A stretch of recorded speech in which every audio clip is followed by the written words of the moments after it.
Good morning. I'm in Matthew 28. Matthew chapter 28.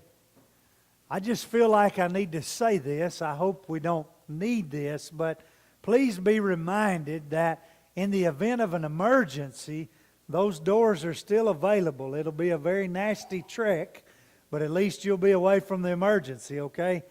I just sitting there had this feeling that in the event of emergency, all you are going to be trying to get out that door that I'm trying to get out. And I want some of you going that way, okay?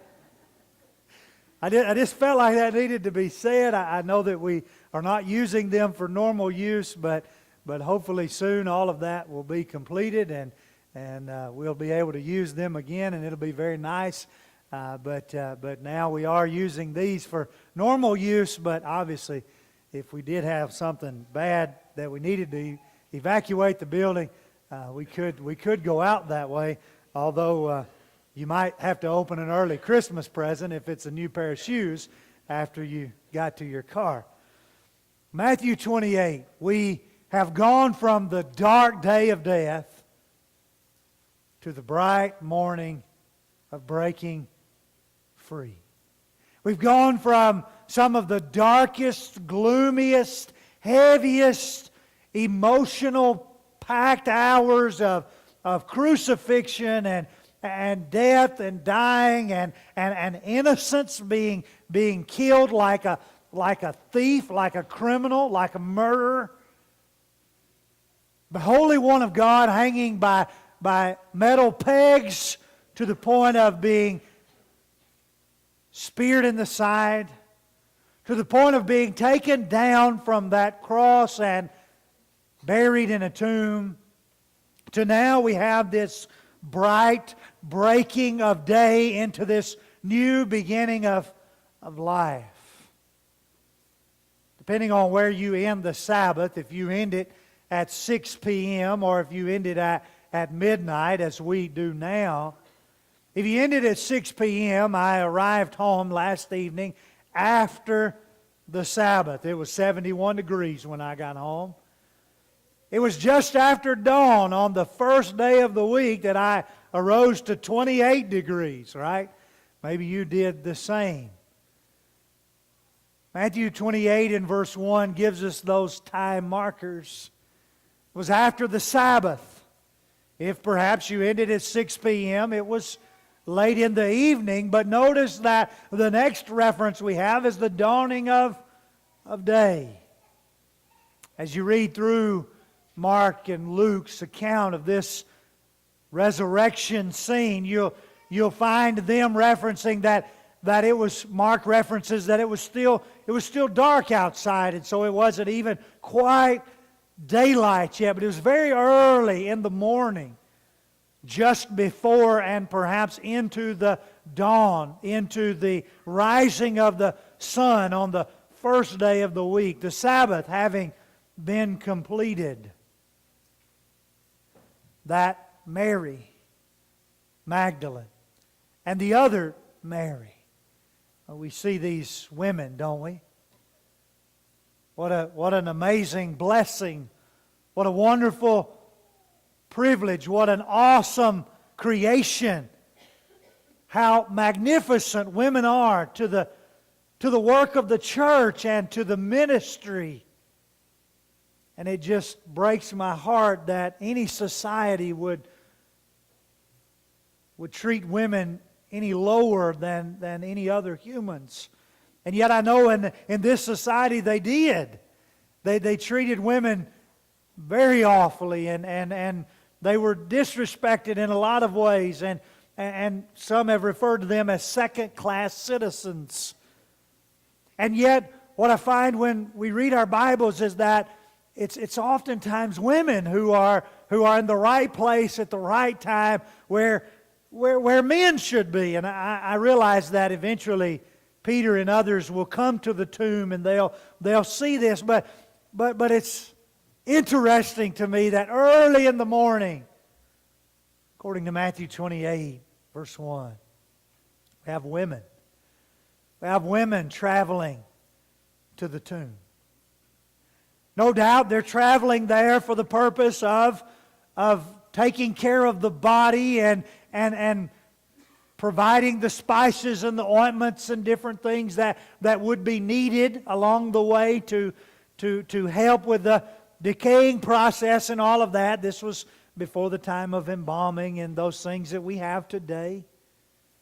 And we know from other accounts that this is why they were going, and they even still expected to see the body of Jesus, although He had told them and it had been prophesied and over and over and over. With great anticipation, here goes these women to see the tomb. Now remind yourself that in the darkest hours and the gloomiest day of history, when Jesus is dying on the cross, who's at the foot of the cross? Women. Mary Magdalene, the other Mary, the mother of Jesus. I don't know, was there at least maybe 4 different Marys here in this time frame that come on the scene? And so sometimes we have a little difficulty keeping the Marys separated. But what we know is that there were women at the foot of the cross. Some of the last people there witnessing the death of Jesus. And now we turn the page to a new day. I realize 3 days later, but a new day, a new dawning, a new beginning. And here we have women coming. As we get into verse 2, we began to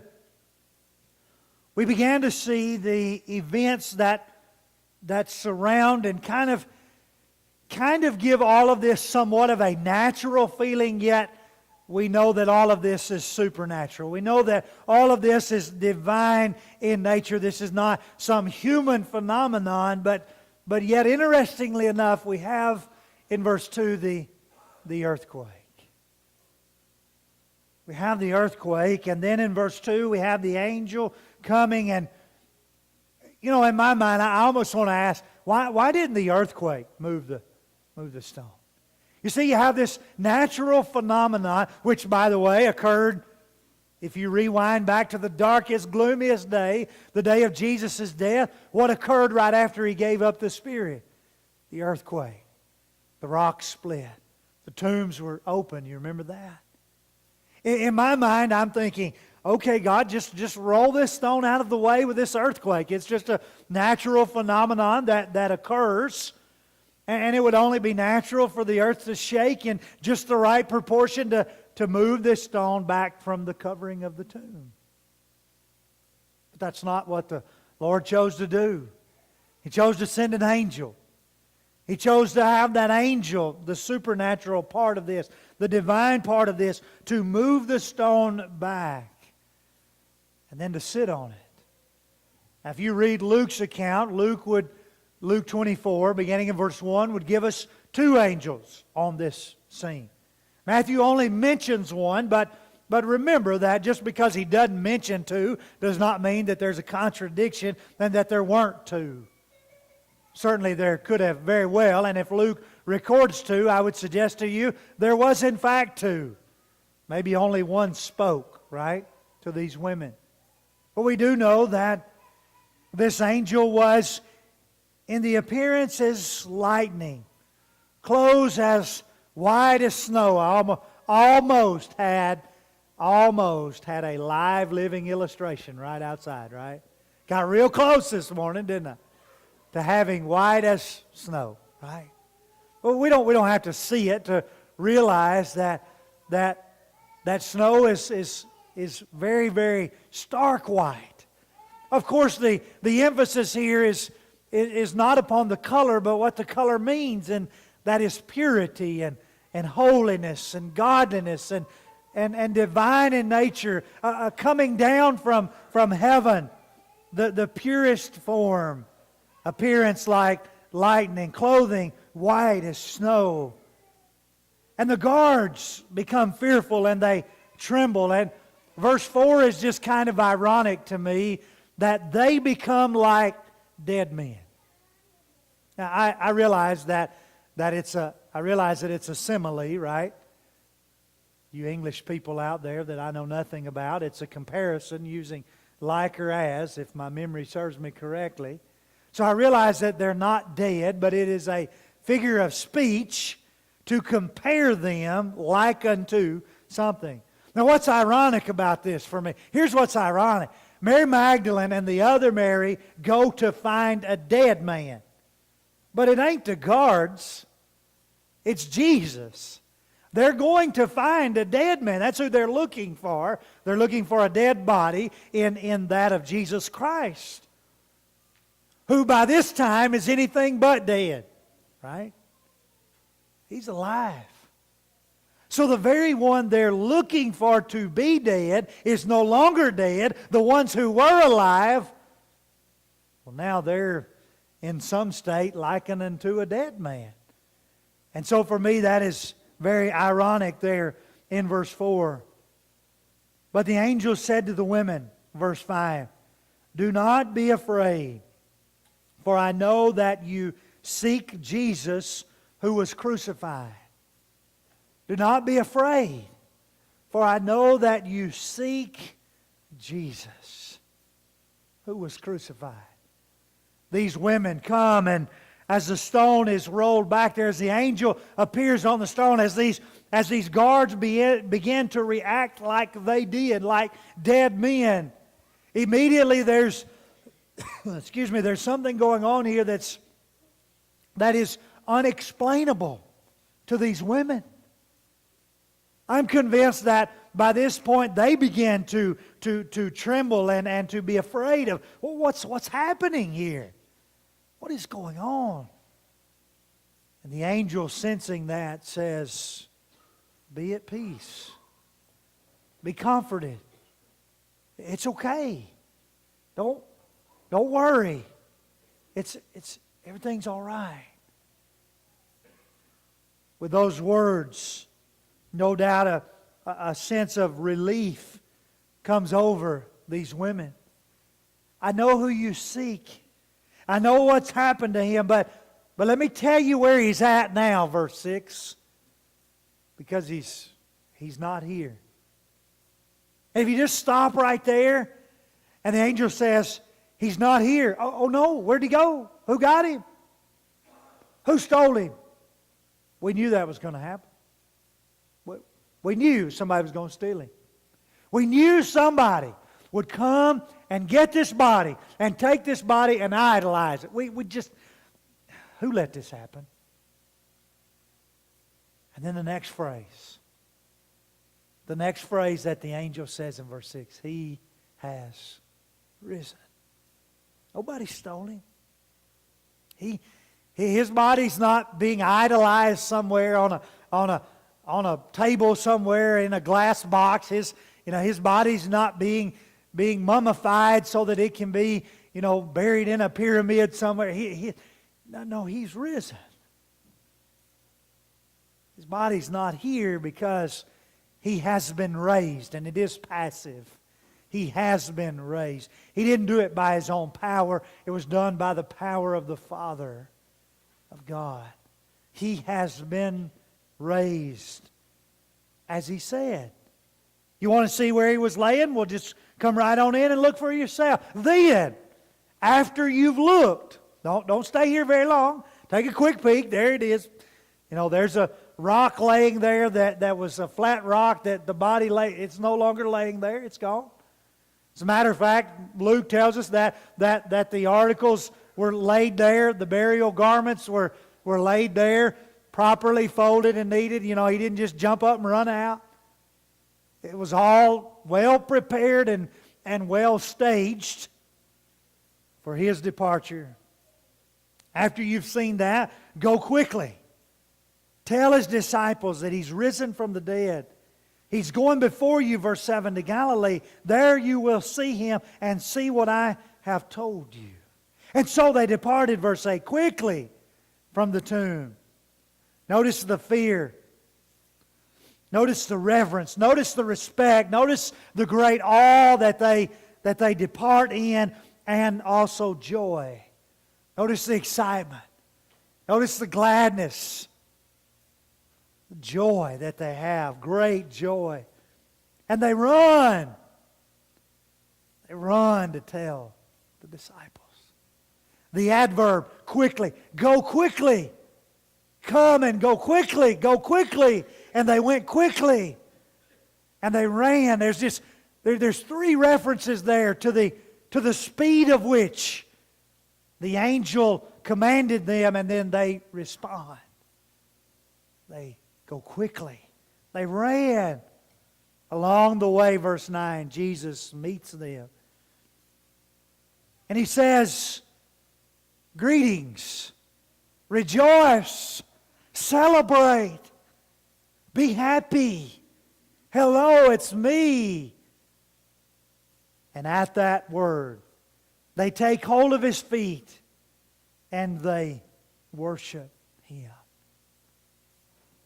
Oftentimes, this is called an Easter sermon. Now, this isn't an Easter sermon. This is a Sunday sermon. It's every Sunday. Folks, we get to celebrate. We get to rejoice. Why?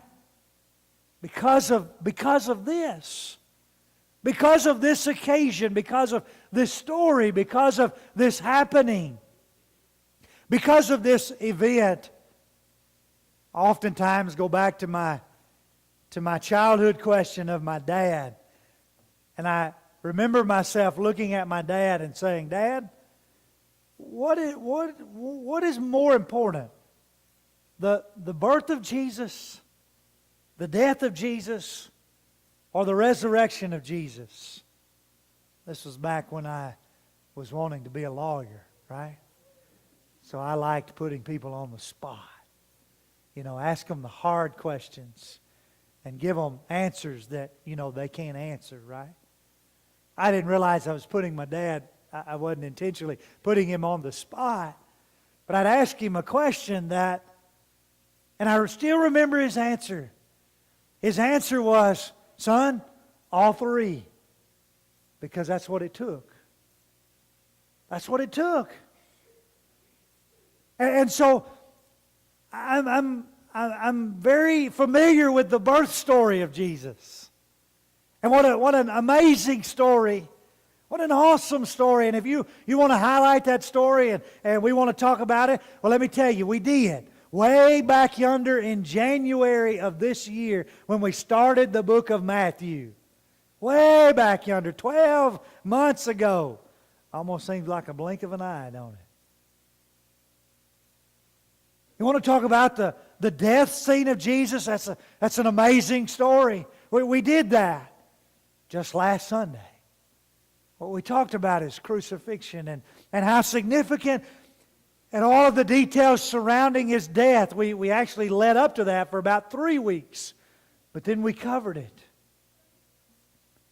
And then what I had originally envisioned being my last Sunday morning, and it still could be. I may not be alive next Sunday, but if I am, I plan to be here and I plan to preach, Lord willing. But what I envisioned to be my last Sunday as I was planning out this year being today, ending on the resurrection. Closing out Matthew's account. You see, without the resurrection, the whole of Christianity crumbles. It is only because of this empty tomb that you and I can look at a tomb with hope and rejoicing and glory. It is because His tomb was empty on that first day of the week, on that early Sunday morning. It's because that tomb was empty that you and I have the assurance of the promise that one day our tomb, if we make one, will be empty.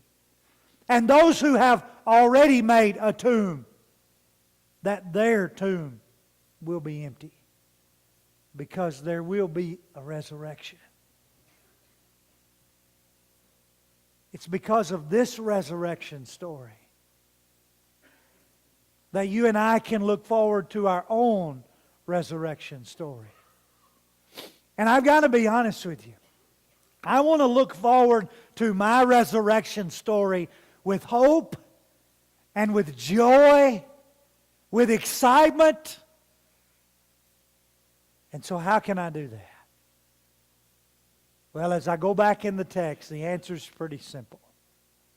In order for my resurrection story to be as exciting as this one, and to be an occasion for rejoicing and celebration, when you go back to, verse 5?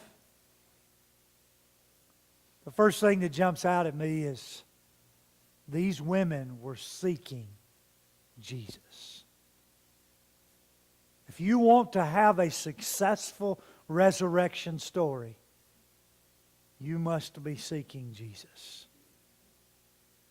And so must I. And so the question is very simple. Are we seeking Jesus? Are we seeking to follow and obey and listen? Are we coming to Him on His terms? Are we going to find? Are we going to search? Are we digging and reaching and going the extra mile or whatever's necessary? Getting up early in the morning so that we might find Jesus early and find Him often, as these women were seeking Jesus. The next thing I find in this passage, if I'm going to have a successful resurrection story, verse 7, the angel said, "You go and tell the disciples." So now I'm asking Rodney, am I going and telling others? Is that part of who I am and what I am? As an individual, as a person, as a human, as a Christian, as a child of God? As one who is seeking Jesus, is it my desire to quickly, without delay, running without hesitation, to go and tell others?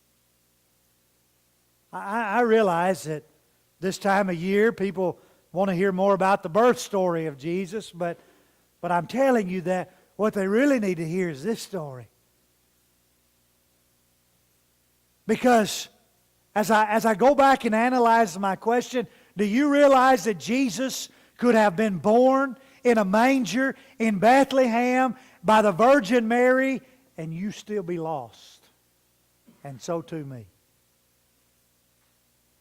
As much as I am thankful for the story of Jesus dying on a cross, the pain and the agony, the suffering, the mockery, the humiliation, the taunting that he had to endure. As much as I read that and it sends chills down my back, do you realize that Jesus could have died on that cross and you still be lost? And so too me. Because until this occasion, for God to do what God said He was going to do, He had to do it all the way. And anything short of that would cause our God not to be faithful. And why would you serve a God like that? And so what I'm telling you is that it's this story. All the other details are necessary, and they lead us to this point, and that's why we didn't cover this story on the first Sunday in January of 2016. We're covering it on the next to last Sunday in 2016. And it's all those details along the way that are leading up to this story, because this is the story. Paul said in 1 Corinthians 15, verses 3 and 4, "I delivered to you first of all how that Christ died according to the Scriptures, Well, now, wait a minute, Paul. Wasn't Christ born according to the... Absolutely, He was born according to the Scriptures. But let me tell you the story I need to tell you. Let me give you the good news. Let me tell you what the good news is. Christ died. Read 1 Corinthians 15 and verse 3. Christ died according to the Scriptures. Let me tell you what happened next. Christ was buried according to the Scriptures. Let me tell you what happened next. On the third day, He rose from the dead according to the Scriptures. That's the story you need. Because it's in that you and I find our salvation. It's that story that we need to be going and telling others so that our resurrection story can be one of joy, can be one of excitement, can be one of victory. But so theirs can be as well. We want them to be victorious. Thanks be to God who gives us the victory through our Lord Jesus Christ. 1 Corinthians 15:57. Thanks be to God who gives us victory. We want them to be victorious. We want them to have joy. We want them to look at their resurrection story that's going to be written one day and to celebrate. To look at death and dying and the tomb with hope, with comfort, with peace. How can we do that? Well, we do that by seeking Jesus. We do that by going and telling others. When these women were greeted by Jesus in verse 9, they fell down at His feet and they worshiped. And so the last thing I ask of my resurrection story is, can I tell when I am resurrected that as a human, as a man, while on earth, I fell at the feet of Jesus, clinging to the feet of Jesus, living a life of worship?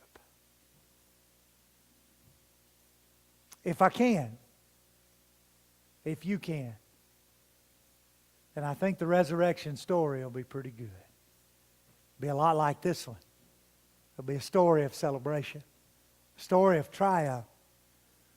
He is not here, for He is risen.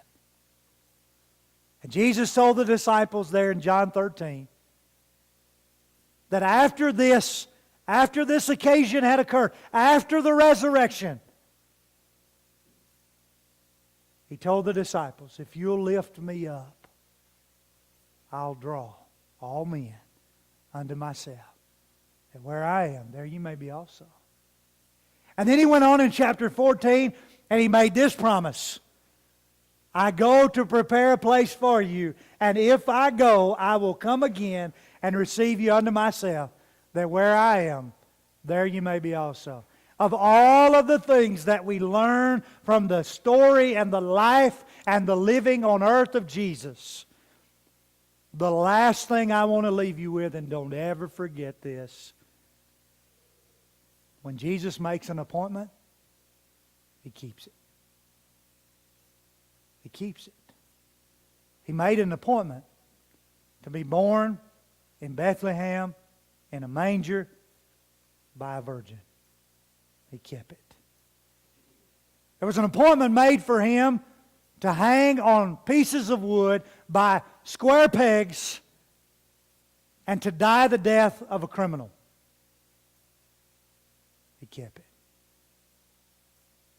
There was an appointment set on a Sunday morning, 3 days after that crucifixion, that said, you're going to come out of that tomb. He kept it. And He's made one more. And I just quoted it to you from John 14 and verse 3. And be assured, as He kept the first three and others, He'll keep that one.